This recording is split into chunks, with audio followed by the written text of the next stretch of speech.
Y la respuesta durante el experimento clínico fue evidente que el algoritmo ayuda a guiar el diagnóstico, que facilita el diagnóstico.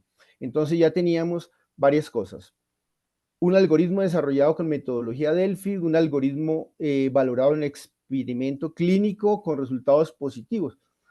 Entonces, ¿cómo hacer que esto llegue a manos del médico? Entonces nuestros brillantes colegas dijeron, bueno, pues hay que ponerlo en un PDF bien bonito para que lo puedan ver desde el celular o imprimirlo para que el médico lo ponga debajo del vidrio de su escritorio.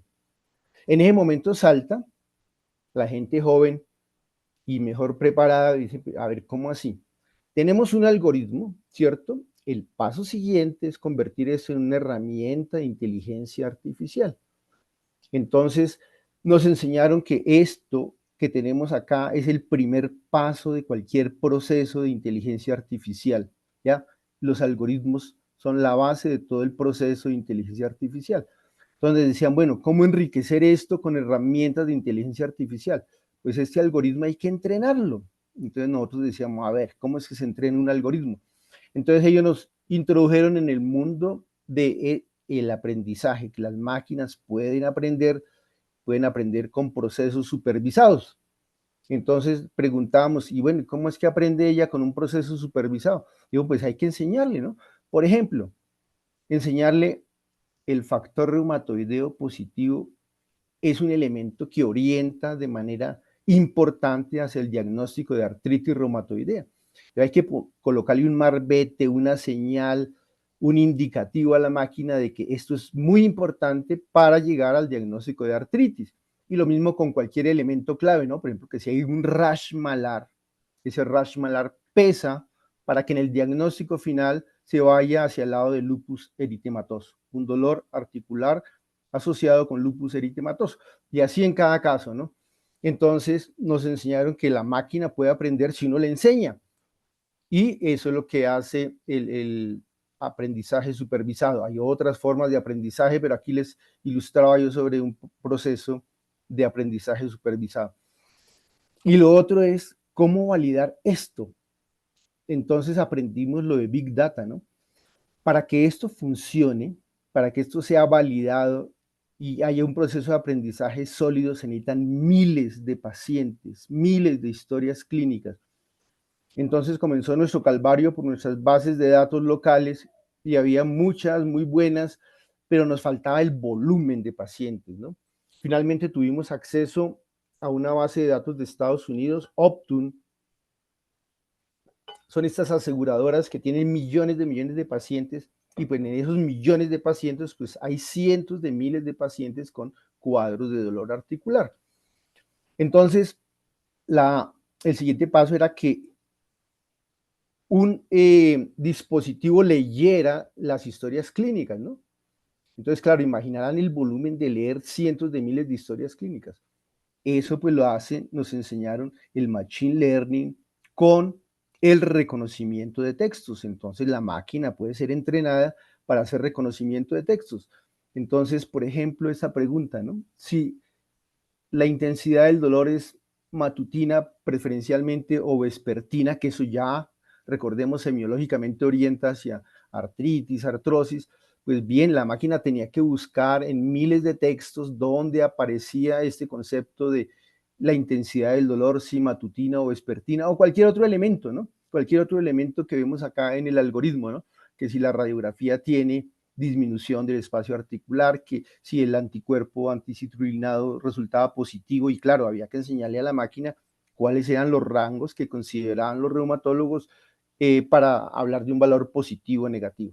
Bueno, pues todo eso fue el aprendizaje y en eso estamos, en ese proceso estamos en este momento, pero ya resultados preliminares, el médico de primera línea los puede consultar en esta página web donde encuentre el algoritmo ya con todo el proceso digital para una utilización rápida y fácil, ¿no? Decíamos que ya fue valorado en un experimento clínico y que efectivamente aumenta o mejora la tasa de diagnósticos correctos. Pero viendo ya a la esencia de esta introducción, Pues definición ya no la mencionó Mario, ¿no? Estamos hablando de la inteligencia artificial como un campo de la informática, ¿ya? Un campo de las ciencias computacionales, donde se han enfocado en crear sistemas que imitan. Mario nos decía, estamos todavía lejos del concepto verdadero de inteligencia artificial, pero hay elementos en estas máquinas que imitan lo que hace la inteligencia humana, ¿no? Veíamos en el ejemplo anterior cómo una máquina puede aprender, y la máquina puede aprender si se le enseña lo que ella tiene que aprender. La máquina puede razonar, claro que sí. Con todo el proceso de la probabilística, una máquina razona igual que razonamos nosotros, ¿no? Puede evaluar muchas o miles de opciones hoy en día y llegar a una conclusión, ¿no? Eso del razonamiento arrancó con una experiencia espectacular, o la más conocida quizá, y es cuando la máquina vence a Kasparov, ¿no? Que la máquina de inteligencia es capaz de enfrentar al campeón mundial de ajedrez y derrotarlo. Eso fue importantísimo en el desarrollo de la inteligencia artificial por el hecho de prensa, ¿no? Imagínense el ruido tan espectacular de que una máquina haya derrotado a la mente humana de un superdotado en el campo del ajedrez. Lo otro, obviamente, es la capacidad de percibir, y en eso los avances también son impresionantes, ¿no? Hoy tenemos reconocimiento de voz, reconocimiento de imágenes, y la imagen puede ser estática o en movimiento, y la máquina ve, la máquina oye, y ya vamos a mirar ejemplos de cómo la máquina aprende a ver y aprende a escuchar. Y lo otro es la capacidad de crear, ¿no? Con el advenimiento de estas herramientas de inteligencia artificial, hoy es posible que la máquina cree, ¿no? Ella termina haciendo captación de información y generación de información nueva, y esa generación de información nueva puede tener el carácter de artístico, ¿no? Hay máquinas que hacen chistes. Para mí, o por lo menos desde mi perspectiva, yo asumo como el sumum de la inteligencia el humor, esa capacidad sutil de enredar las palabras, de transformar las palabras o de usar palabras en doble sentido. Esa capacidad del humor, yo digo, es una característica de la inteligencia humana tan especial. Y mire que ya hay sistemas de inteligencia artificial que crean bromas, cuentos, humor, y eso me parece pues que es la expresión suma de lo que hasta el momento tenemos con inteligencia artificial. Y hay que hacerle honor a los pioneros. El pionero en este campo es Alan Turing, un matemático británico de una vida muy corta, como ustedes lo pueden ver acá, pero que nos enseñó que no se puede estar uno toda la vida frente al computador o en el consultorio, sino que hay que hacer deporte. Él era, además de matemático, un maratonista reconocido. Y esto es algo de la historia de la inteligencia artificial, solamente para recalcar esta curva de crecimiento exponencial tan impresionante en los últimos años, ¿no? Pero recordando las historias, ¿no? Hablamos de Turing, por ejemplo, por allá por los años 60, espectacular el concepto, espectacular la idea de máquinas que pudieran pensar, pero todo se quedó en la nebulosa de la ciencia, sin aplicación, y realmente entró el concepto de inteligencia artificial en lo que han denominado el invierno de la inteligencia artificial. Se necesitaron desarrollos como el que mencionamos, de demostrar que una inteligencia artificial podría derrotar una mente humana en el juego de ajedrez, para que los inversionistas se animaran a poner dinero y las universidades se animaran a hacer desarrollo investigativo en este campo. Pero nuevamente vino lo de siempre, ¿no? Las máquinas no daban la capacidad, el dinero no era suficiente, entonces habló otra etapa de invierno donde los progresos fueron mínimos, pero ya en esta década del 90 en adelante ustedes ven, aparecen este concepto, ¿no? El Big Data y el Machine Learning, porque se necesitan muchos datos para hacer predicciones válidas, y se necesita que las máquinas aprendan y aprendan a velocidades grandes. Entonces se necesitó la magnitud, el concepto de magnitud, gran capacidad de manejo de datos, gran capacidad de generamiento de datos, gran capacidad de procesamiento y rapidez en la integración de esa información, en el análisis de esa información. Entonces aquí vienen esos desarrollos donde ya uno ve los grandes inversionistas, ¿no? Google, por ejemplo, y con herramientas que ya fueron prácticas. Todos hemos usado y necesitamos diariamente de los traductores simultáneos, ¿no? Y cada vez mejores. esos traductores han aprendido. Yo no sé si ustedes recuerdan esa experiencia en que uno hacía la traducción en el Google y abajo le decía, ¿cómo te pareció la traducción? ¿Qué tan buena la traducción? Entonces uno decía, muy buena. Y claro, la máquina aprendía que eso que estaba presentando era bueno, o lo contrario, ¿no? Si la traducción era muy mala y decíamos traducción mala, la máquina aprendía de que esa forma de hacerlo no funcionaba, que es lo que los psicólogos llaman aprendizaje con gratificación, ¿no? La máquina, digámoslo así, se gratificaba cuando recibía un like positivo o lo contrario, ¿no? Entonces, con los mensajes de refuerzo positivo, pues la máquina ya sabía que había patrones que eran más correctos o más apropiados o más asertivos que otros. Y esos traductores han evolucionado en una forma impresionante, ¿no?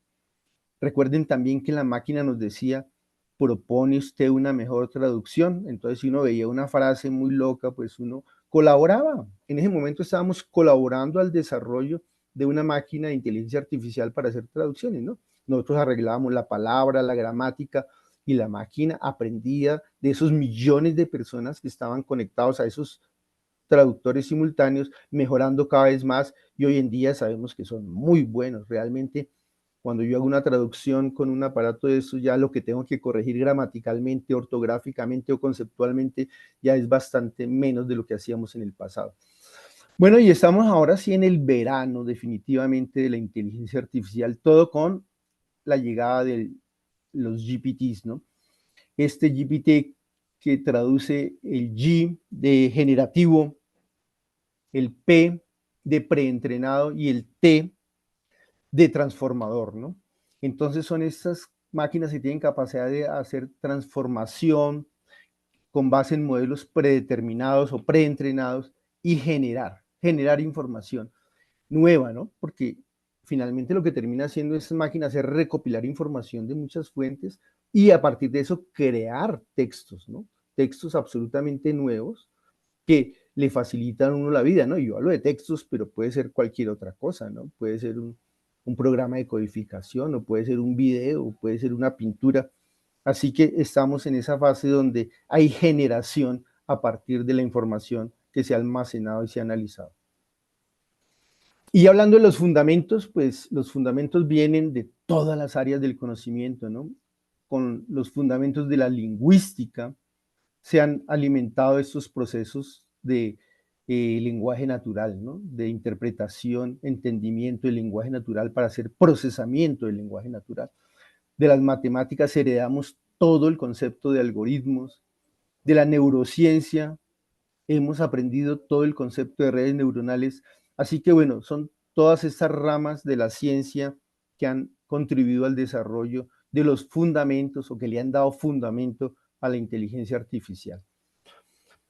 Y pues simplemente repasemos esos conceptos. Los algoritmos, para nosotros los médicos o las personas formadas en ciencias de la salud, pues no es nada nueva la historia de los algoritmos. Nos educaron.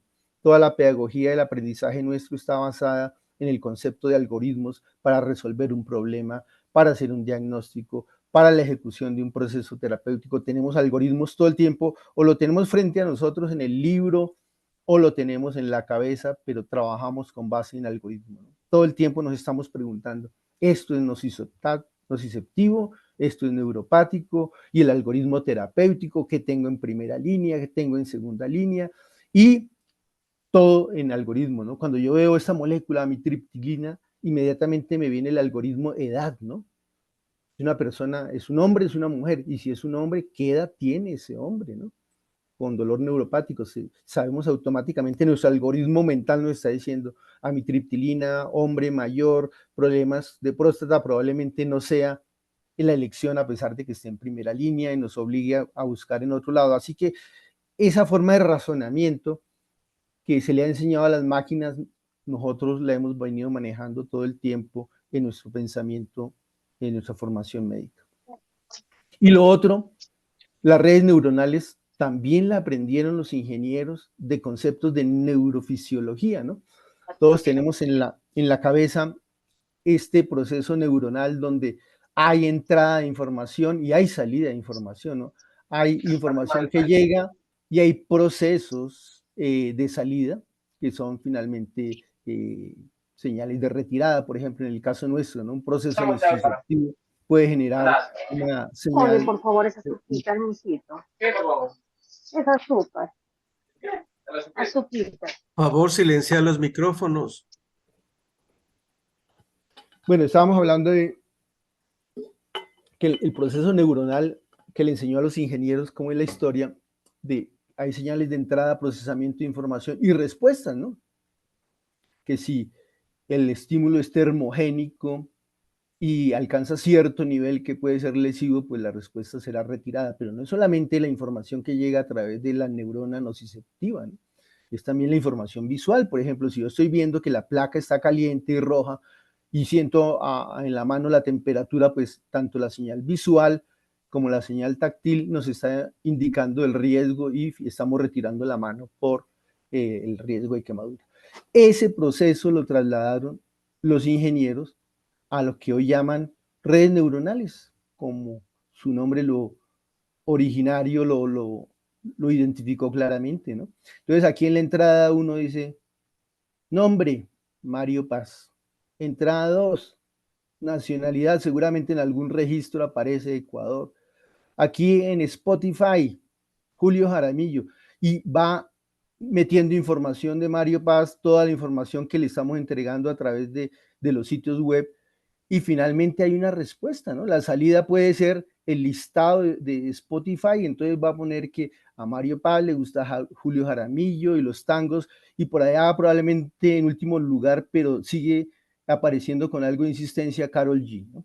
Les dando el perfil, y ese perfil lo creó a partir de toda esta información, de estas entradas que él ha procesado en sus neuronas profundas, los digámoslo así, en sus capas profundas, ha integrado la información. Mire, aquí vemos que las flechas se cruzaron, ¿no? Cruzó el país de origen, la lengua que habla, los gustos musicales, todo para entregarle una lista de sugerida, ¿no? Una lista sugerida de temas en Spotify. De esa manera funcionan las redes neuronales. Y pues el aprendizaje, decíamos, el aprendizaje o bien se hace con la instrucción de los algoritmos, como en el ejemplo que vimos al comienzo, pero también la máquina puede aprender por sí sola, ¿no? La máquina aprende a identificar patrones. En el ejemplo inicial le decíamos factor reumatoideo positivo, alerta para que el diagnóstico sea una artritis. Pero cuando nos enfrentamos con esos CAPTCHA que a veces el banco nos pone para identificar que realmente no somos una máquina, el que está tratando de entrar, y nos muestra imágenes, ¿no? Y uno ve en la imagen semáforos vistos de un lado, de otro ángulo, arriba, abajo, en verde, en rojo, en amarillo, y nos pregunta, ¿no? Identifique dónde hay semáforos. Entonces nos pone a nosotros en el trabajo de enseñarle a la máquina, porque en ese momento el banco se está cerciorando que no soy un robot, pero alguien, ese alguien puede ser Tesla, le está enseñando a una máquina a reconocer en la calle semáforos. Y ese entrenamiento no viene de cientos, sino de miles o millones de personas que le están enseñando a la máquina a reconocer objetos de la calle, ¿no? En el otro CapChat nos van a preguntar que si reconocemos las cebras para el tránsito de peatones y así. Todo el tiempo estamos entrenando máquinas para que aprendan, en este caso, las máquinas de conducción automática.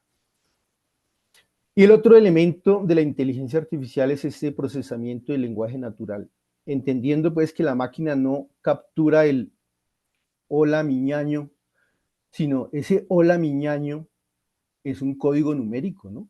La palabra escrita o escuchada se transforma en un código numérico y ese código numérico tiene relación con otro código numérico de una frase que iniciamos al saludo, el hola, ¿cierto? El qué hubo, el qué hay, el cómo estás. Entonces la máquina codifica todo eso en su lenguaje numérico, pero en el proceso de aprendizaje le hemos enseñado o ella ha aprendido que todas estas formas son introductorias de saludo, ¿no? Para la despedida sabemos que utilizamos otros conceptos, otras palabras, otras frases, pero alguien le enseñó o ella aprendió a punta de mirar y mirar patrones que hay formatos de entrada, de saludo y que hay formatos de despedida y de esa manera nos organiza la respuesta, ¿no? Todos hemos ya experimentado estas máquinas que personalizan el saludo. Hola Franklin, te queremos recomendar en tu próximo viaje ir a tal región del mundo, porque obviamente ya estuvimos anteriormente explorando tiquetes para tal región del mundo, pero él me entrega un texto organizado, metódico, con introducción, con contenido, con despedida, todo eso es parte de este proceso de procesamiento del lenguaje natural.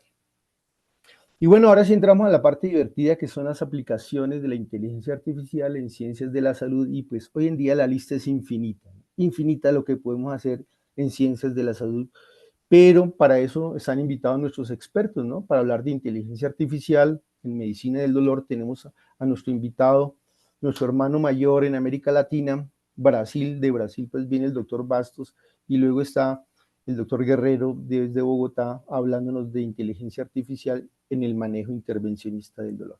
Y ya solo para finalizar, quiero contarles de este experimento, no es experimento, es un blog creado por gente experta o gente enamorada del concepto de la inteligencia artificial en medicina. Este blog lo consiguen así, a Hipócrates. Cada semana tiene un articulazo, no un artículo, un articulazo, ¿no? Para nuestro campo, ya digerido, ya procesado. Miren, por ejemplo, este del 24 de marzo. Inteligencia artificial en servicios de urgencias, ¿ya? Conceptos clave, elementos clave, con los links clave, con los conceptos clave.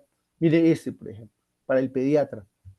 El primer simposio de inteligencia artificial en pediatría. Del algoritmo a la cuna, así vamos a encontrar información muy utilísima sobre este campo de inteligencia artificial para nuestro ejercicio práctico. Bueno, muchas gracias por su atención. Ahí está mi correo. En el caso de que quieran información adicional o comentar algo o entrar en contacto para algún proceso, y ya pues hoy en algún momento nos dirán en qué momento manejamos la parte de inquietudes, preguntas, para seguir esto como un conversatorio y no como presentaciones magistrales. Muchas gracias, colegas, por su atención. Gracias, Franklin. Vamos a dejar para el final las preguntas. Pueden hacerlas por el chat o pueden hacerlas directamente tomando el micrófono después en las conclusiones. Pablito está listando ya la presentación de nuestro siguiente panelista. Un ratito, por favor. Estamos justamente probando. Sí. Entonces, nada más quería presentarles a nuestro siguiente panelista. Es nuestro querido amigo, el doctor Semilton Bastos Brandao Sousa. Espero haber pronunciado bien. Especialista en anestesiología, manejo del dolor y cuidados paliativos. Miembro de algunas sociedades brasileras del manejo del dolor. Especialista en derecho médico en la Pontificia Universidad Católica en Brasil. Especialista en gestión de salud del Instituto Brasilero de Medicina en Brasil, coordinador del curso de posgrado de dolor y cuidados paliativos, docencia e investigación en Brasil, profesor invitado del curso de posgrado en dolor y cuidados paliativos en la Universidad de Río de Janeiro y coordinador del servicio de anestesiología y tratamiento del dolor de la red de dolor de hospitales en Brasil. Así es que le vamos a dejar con la conferencia que está previamente grabada. Semilson está conectado a nuestro chat y acá al simposio, y más adelante, como les decía, tendremos oportunidad de preguntas que las pueden ustedes enviar a través del chat o tomar la palabra pues cuando abramos ya la fase de preguntas y conclusiones. Bienvenidos a todos los hermanos de Latinoamérica que están conectados. También están conectados muchos de los amigos españoles de la Sociedad Multidisciplinaria de Tratamiento del Dolor, SEMDOR. Están conectados y les damos también la cordial bienvenida junto con los hermanos ecuatorianos. Por favor, me confirma, doctor Mario, que estamos viendo la pantalla de la presentación. Ya, todavía no estamos viendo, Paulito.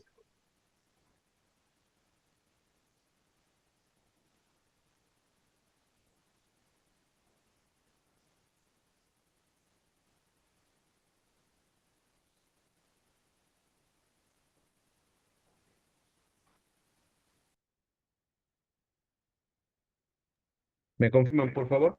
Sí, todavía no, Pablito, no estamos viendo. Estamos 103 conectados ahora ya, pero todavía no vemos la pantalla.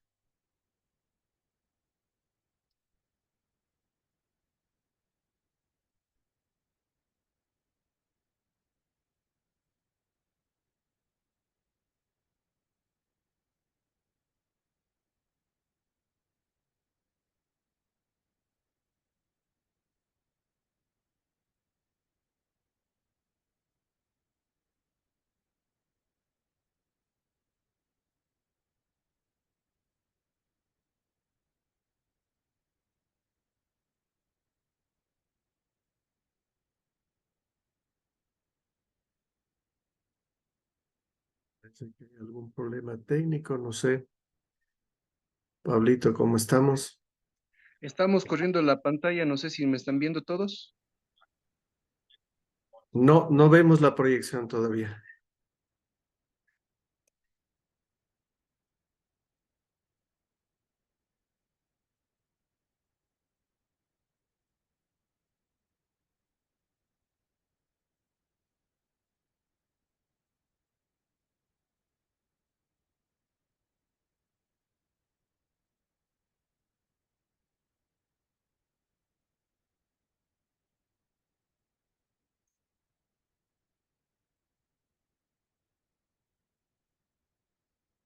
Voy a intentar yo compartir desde acá. Me confirma Pablo si es que se puede.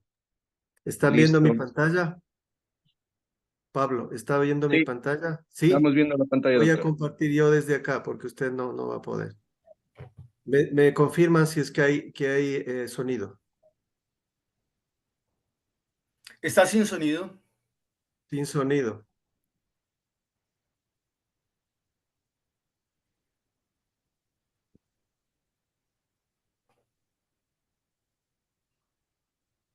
Pablito, ¿cómo podemos activar este sonido?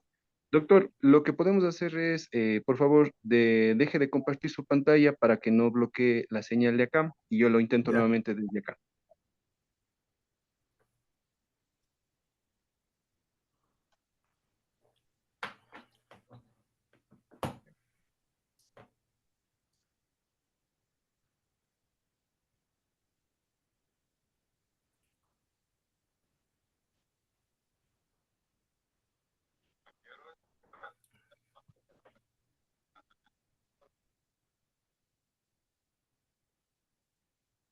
¿Me confirma, por favor, si es que se ve la proyección? No, no se ve.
Una sugerencia, Mario, si Sí, la conferencia del doctor Guerrero está en qué formato, porque quizá podíamos avanzar con la conferencia del doctor Guerrero mientras se solucione el tema con la conferencia del doctor Bastos. ya. Vamos a verle entonces con doctor Guerrero. Tenemos.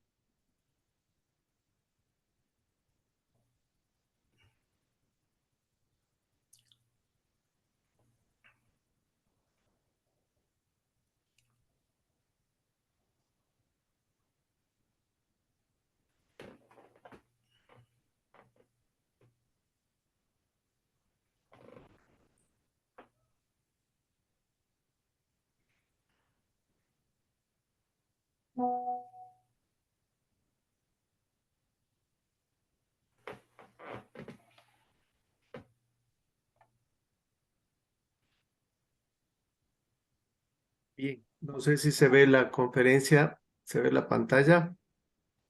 La pantalla la estamos viendo. Ok, veamos si es que corre. ¿Se escucha? No, el problema es el sonido. No, el sonido no tiene.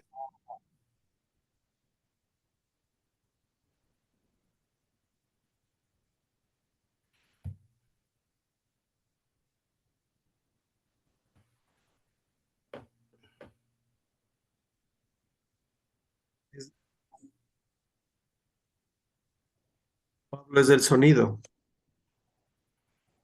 Es cómo activar el sonido del video. Ajá.